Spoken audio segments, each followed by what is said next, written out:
ഓം ശാന്തി. 7/12/2024 ബാബ പറഞ്ഞ ഇതാണ്: മധുരമായ കുട്ടികളെ, കർമ്മമാണ് എല്ലാത്തിൻ്റെയും ആധാരം. അതുകൊണ്ട് മായയ്ക്ക് വശപ്പെട്ട് ശിക്ഷകൾ അനുഭവിക്കേണ്ട വിധത്തിലുള്ള ഏതെങ്കിലും തെറ്റായ കർമ്മം ചെയ്യാതിരിക്കാൻ സദാ ശ്രദ്ധിക്കണം. ചോദ്യം: ബാബയുടെ ദൃഷ്ടിയിൽ ഏറ്റവും ബുദ്ധിശാലികളായിട്ടുള്ളവർ ആരാണ്? ഉത്തരം: പവിത്രത ധാരണ ചെയ്തിട്ടുള്ളവർ തന്നെയാണ് ബുദ്ധിവാന്മാർ. അതുപോലെ പതീതമായിട്ടുള്ളവർ ബുദ്ധിഹീനരാണ്. ഏറ്റവും വലിയ ബുദ്ധിവാന്മാർ എന്ന് ലക്ഷ്മി നാരായണനെ പറയാം. നിങ്ങൾ കുട്ടികൾ ഇപ്പോൾ ബുദ്ധിവാന്മാരായിക്കൊണ്ടിരിക്കുന്നു. പവിത്രതയാണ് ഏറ്റവും പ്രധാനമായിട്ടുള്ളത്. അതുകൊണ്ട് ബാബ പറയുന്നു, കുട്ടികളെ, ഈ കണ്ണുകൾ ചതിക്കാതിരിക്കാൻ ശ്രദ്ധിക്കണം. ഈ പഴയ ലോകത്തെ കണ്ടിട്ടും കാണാതിരിക്കണം. പുതിയ ലോകമായ സ്വർഗത്തെ ഓർമ്മിക്കണം. ഈ പഴയ ലോകത്തിൽ നാം അല്പസമയത്തേക്കുള്ള യാത്രികരാണ്. ഇനിയും 40,000 വർഷം ഇവിടെ കഴിയണം എന്നാണ് മനുഷ്യർ വിചാരിക്കുന്നത്. നമ്മളെ വീട്ടിലേക്ക് കൊണ്ടുപോകാൻ വേണ്ടി ബാബ വന്നിരിക്കുകയാണ്. ഈ പഴയ ലോകം പൂർത്തിയായി പുതിയ ലോകം സ്ഥാപിക്കേണ്ട സമയത്താണ് ബാബ വരുന്നത്. എന്നാൽ സർവ്വതിൻ്റെയും ആധാരം കർമ്മമാണ്. ബാബ നിങ്ങൾ കുട്ടികൾക്ക് സമ്പത്ത് നൽകിക്കൊണ്ടിരിക്കുന്നു.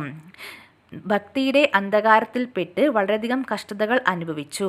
ഇപ്പോൾ ബാബയുടെ കൈ ലഭിച്ചിരിക്കുകയാണ്. ജ്ഞാനം ലഭിക്കുന്നതിലൂടെ നിങ്ങൾ സത്യുഗമാകുന്ന പുതിയ ലോകത്തിലേക്ക് പോകുന്നു. ഇത് പുരുഷോത്തമ സംഗമയുഗമാണ്. ഈ പുരുഷോത്തമ സംഗമയുഗത്തിൽ രാജയോഗം പഠിച്ച് ദേവതയാകണം.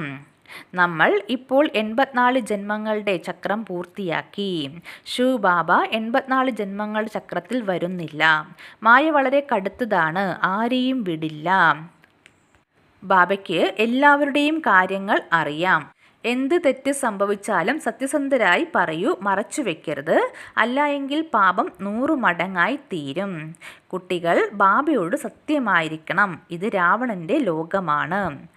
നമുക്ക് പുതിയ ലോകത്തിലേക്കാണ് പോകേണ്ടത്. എത്രത്തോളം ബാബയെ ഓർമ്മിക്കുന്നുവോ അത്രയും പുഷ്പമായി മാറും. ബാബയുടേത് അലൗകിക ജന്മമാണ്. ബാബ തന്നെയാണ് കൽപ്പകൽപ്പം നമ്മുടെ അച്ഛനായത്. നമ്മളെല്ലാവരും ബാബ ബാബ എന്നാണ് വിളിക്കുന്നത്. ബാബയും കുട്ടികളെ എന്ന് വിളിക്കുന്നു. ആ ബാബ തന്നെയാണ് ടീച്ചറിൻ്റെ രൂപത്തിൽ രാജയോഗം പഠിപ്പിക്കുന്നത്. നിങ്ങളെ വിശ്വത്തിൻ്റെ അധികാരിയാക്കുന്നു. ഏറ്റവും വലുത് ഗ്രേറ്റ് ഗ്രാൻഡ് ഫാദർ ബ്രഹ്മാവാണ്. ശിവ് ബാബയെ സർവ്യാപി എന്ന് പറയുന്നു. ബ്രഹ്മാവിനെ ആർക്കും അറിയില്ല. ആരംഭം മുതൽ ഇപ്പോൾ വരെ ഏതെല്ലാം ആത്മാക്കൾ പാർട്ട് അഭിനയിച്ചു കൊണ്ടിരിക്കുന്നുവോ സർവരുടെയും ഇത് അന്തിമ ജന്മമാണ്.